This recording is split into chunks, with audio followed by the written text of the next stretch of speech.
দীর্ঘ ২৪ বছর পর যুদ্ধ বিমান পাহারায় উত্তর কোরিয়ায় পৌঁছেছেন রুশ প্রেসিডেন্ট ভ্লাদিমির পুতিন। দুদিনের সফরে ১৯ জুন মধ্যরাতে দেশটির পিয়ংইয়ং বিমানবন্দরে পৌঁছান তিনি। এ সময় পুতিনকে লাল গালিচার সংবর্ধনা দেন উত্তর কোরীয় সর্বোচ্চ নেতা কিম জং উন।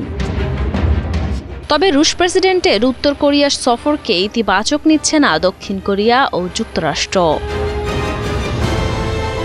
দক্ষিণ কোরিয়ার শঙ্কা, পুতিনের সফরের ফলে আরও জোরালো হবে মস্কো পিয়ংইয়ং সম্পর্ক।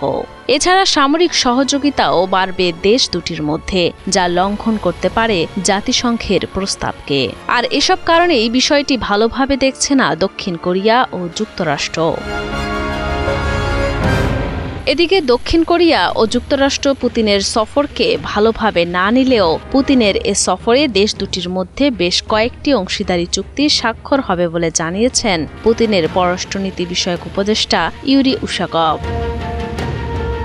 তিনি বলেন, চুক্তির ফলে দেশ দুটির মধ্যে সহযোগিতা আরও বাড়বে।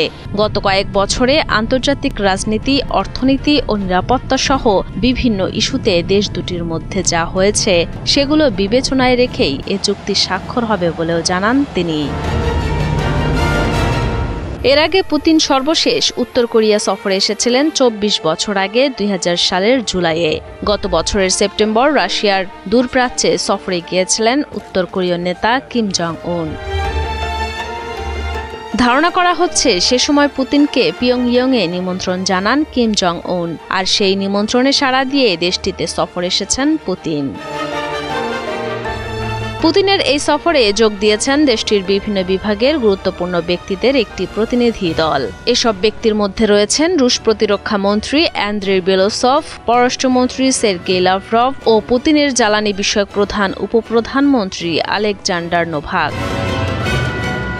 উল্লেখ্য, ২ দিনের উত্তর কোরিয়া সফর শেষে আগামী ২০ ও ২১ জুন ভিয়েতনাম সফরে যাবেন পুতিন।